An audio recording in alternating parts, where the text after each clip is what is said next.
Some might say that I'm a loner, but I just call it being free. I am my heart's only owner,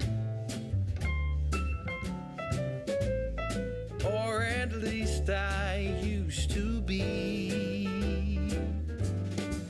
'Cause now a wildfire is raging deep inside, and my heartstrings are pulling like the tide. And the match that drew a spark was a single stolen kiss. And if that ain't love, I don't know what is.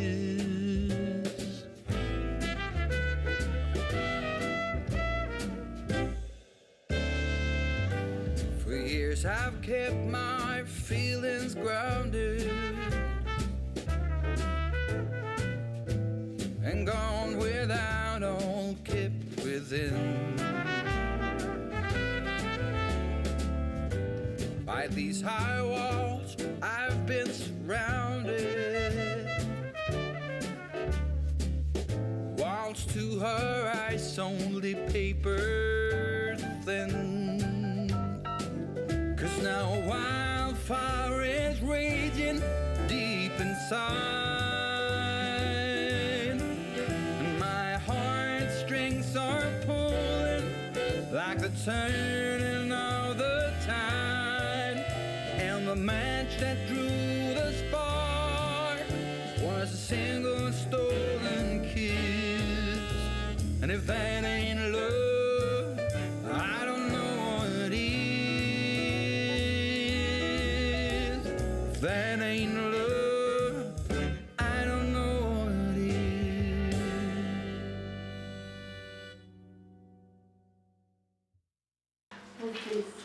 Ooh. Got you a new snuggly indoor jumper.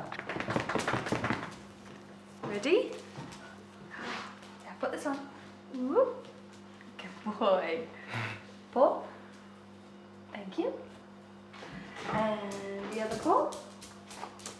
Thank you. Ooh. There we go. What do you think it is? Is that nice and snuggly? Is that more comfortable than the other one? Yeah? Good boy, there you go. Oh, jumper. Yeah, he is a jumper. Daddy, got something for you. Oh, he spoke. Come here. Oh, it's yours.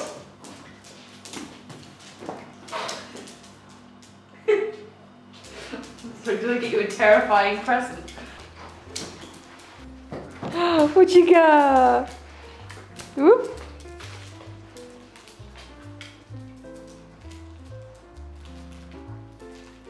John. Turtle, isn't it?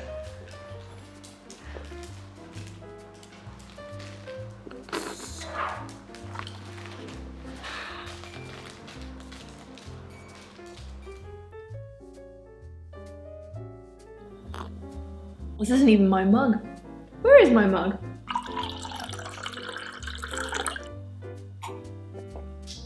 Much better.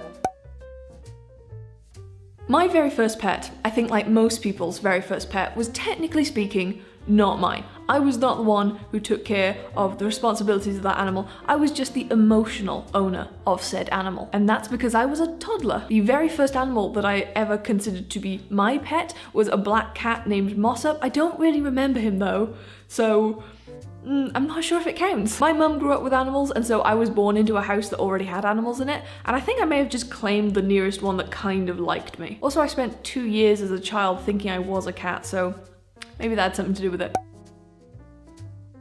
Including our current 2, hydrogen and ammonia, that brings us up to 28 altogether, I believe. Cookie, Truffle, Thistle, Pippi, Kiku, Jenny, Trevor, Professor Fatface, Hope, Phoenix, HENDRIX, who was technically speaking Dan's, so are we counting HENDRIX?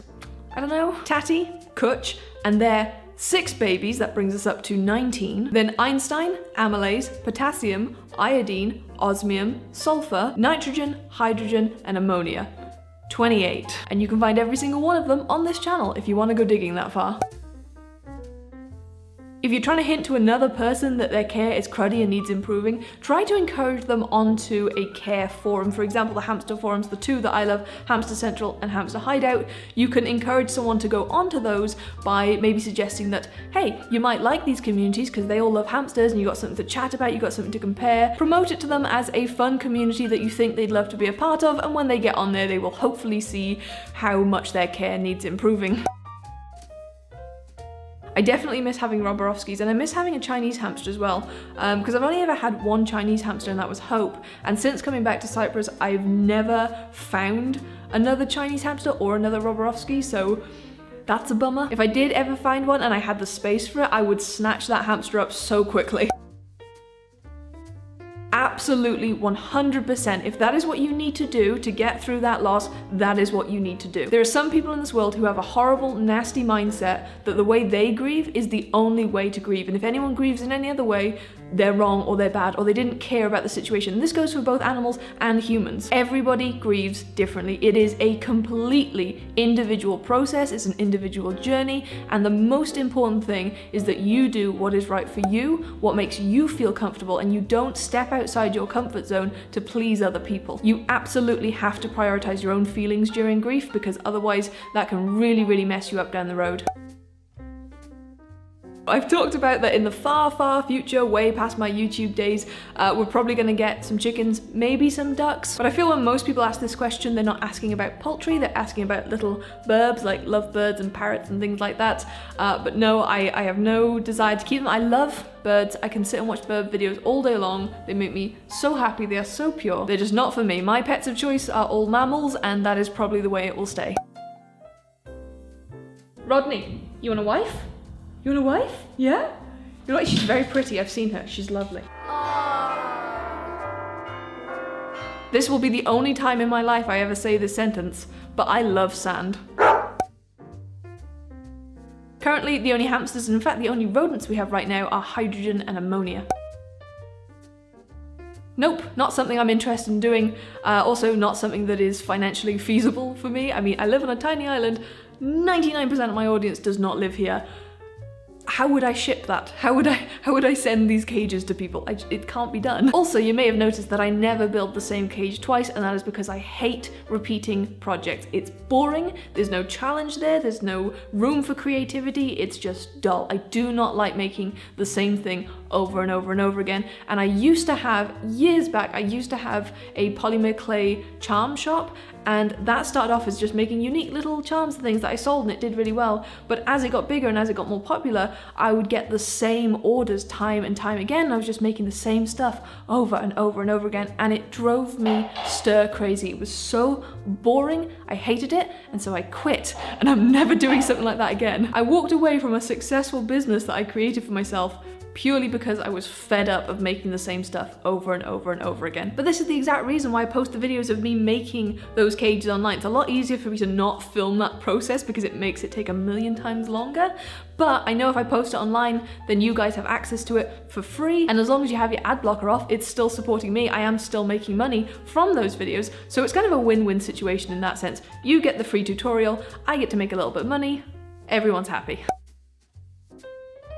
So we found John in December of 2014, and he was around, I think he was around a year old, give or take a few months. So yeah, that puts him at about 5-ish. And then Rodney we found in December of 2017, which was 2 years ago, and he was around 6 months old, so he's about 2.5 years old now. That has gone by so quickly. I am totally indifferent to gerbils. They're just not on my radar. Just not on my radar. I don't have positive or negative feelings towards them. Probably a good thing that I feel indifferent towards them though, because I don't know if I've ever seen any for sale here. So if I did want some, it'd probably be like the rat situation all over again, where I spend years trying to find them and having no success. I'm actually coming up to my 9-year hammiversary in a couple of days' time. I think the 28th of December, 2010 was when I got my very first hamster. That was Cookie and Truffle, a pair of, well, they were supposed to be male Roborovskis. They turned out to be females. Long-haired, of course, satin when possible. I've had one satin Syrian and oh, they are soft. They are so soft and so shiny. Color-wise, I don't really have a favorite anymore. My favorite used to be silver grays, but I've kind of just, you know, moved on from that. But I would love to have a black banded if I can find one. As far as I can remember, it's just an easy cheat sheet for choosing names because I have a really hard time choosing names, especially trying to choose ones that are not super common. And you know, who names their hamsters after elements? Actually, a few people do these days, but back when I started, I hadn't met anyone with a hamster named after an element, so it was quite a new and different thing. There are a couple of elements that I won't be using, like for example, arsenic, because there's absolutely no way I will not be shortening that hamster's name to arse. Maybe once my YouTube career is over, I will have a hamster named arsenic, but right now, those yellow symbols are saying I can't. For winter whites, it is 100% the sapphire colouring. It's my absolute favourite for that species. For Campbell's, it's the solid black colour with the white feet. I don't know if that has an official name or if it's just called black, I'm not sure, but that one, oh, cuteness. And for Roborovskis, I have a hard time picking because honestly, there are so many cute color variations. You've got obviously the classic agouti, stunning, beautiful. You've got the head spot, you've got the pied, you've got white face, rust, caramel, pure white. I had some hidden head spots. They basically just look like pure whites. Honestly, how can you pick? They're the cutest hamsters that exist in the world. How could you ever choose a favorite color from them? And I know they're not dwarfs, but let's include Chinese hamsters as well because for them, their natural brown coloring I think is just the most beautiful look. They have some nice variations, but nothing beats that brown color. Bertie agrees. Nope, never again. If there's one thing we learned from keeping rabbits, it's that rabbits are not a good pet for us. We loved having rabbits. I absolutely love Jack. I really, really miss Jack, but they're a lot of work and I would never do it again. I would really never do it again. And I just got a text from my mum saying that she's coming to pick me up, which means I need to wrap this video up now. I hope you guys have enjoyed it. I don't think I'll be doing any more vlogs now for the rest of the year. I just wanted to do a couple of them this season. But anyway, thank you for watching today and I will see you guys next time. Bye-bye.